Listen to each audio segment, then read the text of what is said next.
नमस्कार, मी राहुल कदम आपल्या सर्वांचं माहिती असायलाच हवी या यूट्यूब चॅनलवरती सहर्ष स्वागत करीत आहे।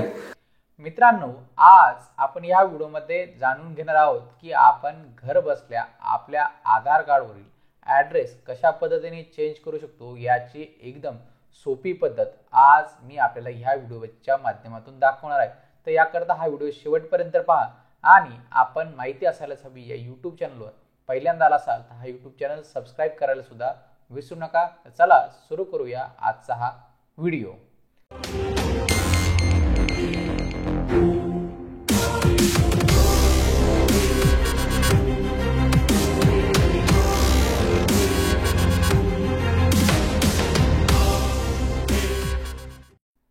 मित्रांनो, सर्वप्रथम आपल्याला आधार कार्डची जी वेबसाईट आहे त्या वेबसाईटवरती यायचं आहे। uidai.gov.in या वेबसाईटवरती यायचं आहे। या वेबसाईटवरती आल्यानंतर अशा पद्धतीने आपल्याला इंटरफेस दिसेल। येथे थोडं खाली स्क्रोल केल्यानंतर आपल्याला अपडेट आधार हा पर्याय दिसेल। या पर्यायावरती आपल्याला येथे update demographic data and check and status यावरती क्लिक करायचं आहे। यावरती क्लिक केल्यानंतर आता अशा पद्धतीने इंटरफेस ओपन होईल।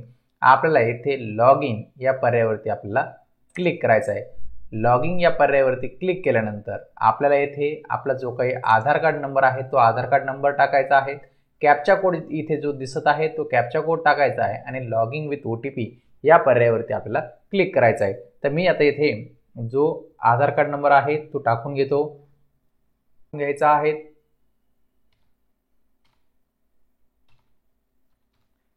कॅप्चा कोड टाकल्यानंतर लॉग इन विथ OTP या पर्यायावरती क्लिक करायचा आहे।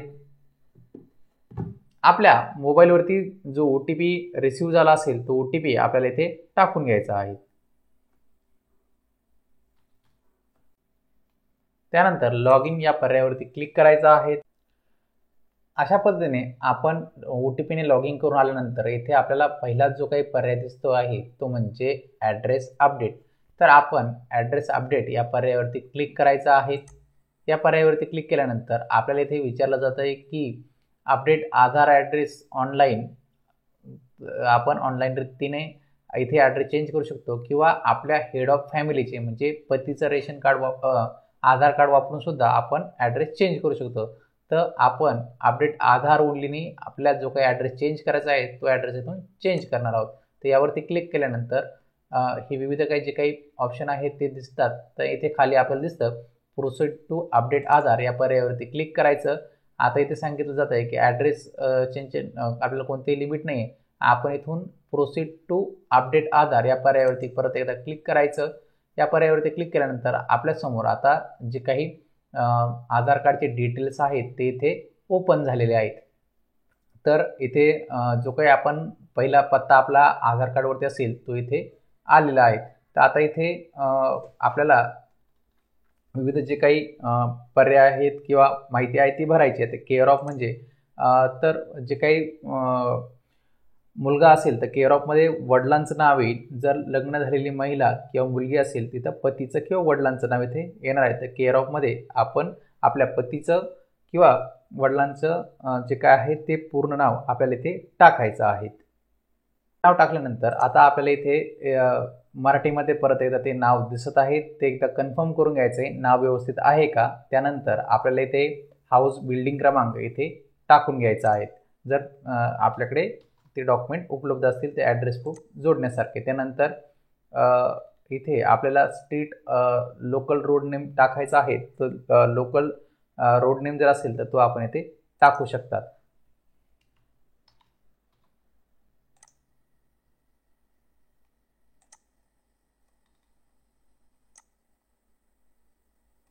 नंतर आपला जो काही पिनकोड असेल तो पिनकोड इथे टाकायचा आहे।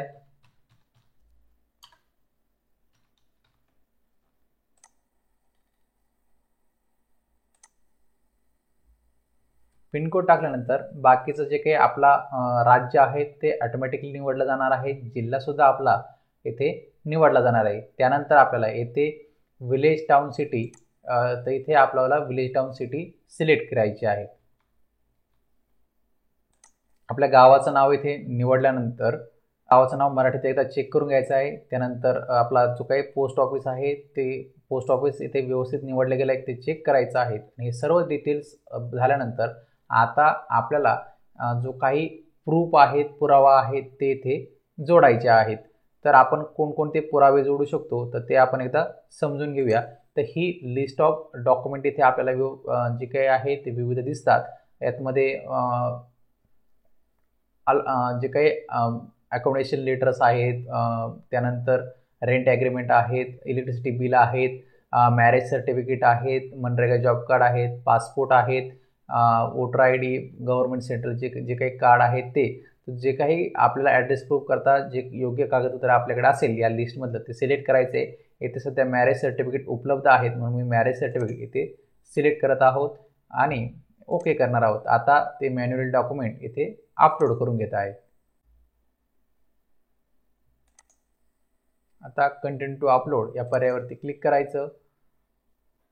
इथे नंतर आपण जिथे डॉक्युमेंट ठेवलं असेल आपल्या PC मध्ये तिथून ते आपण अपलोड करून घ्यायचं आहे. आता हे डॉक्युमेंट अपलोड केलेलं आहे तिथे थोडा वेळ घेईल डॉक्युमेंट अपलोडला. तर ते वेळेनंतर आपण तो डॉक्युमेंट एकदा अपलोड झालं की त्याचा प्रिव्ह्यू आपल्याला इथे दिसेल. ओके असेल तर नेक्स्ट या पर्यायावरती क्लिक करायचं.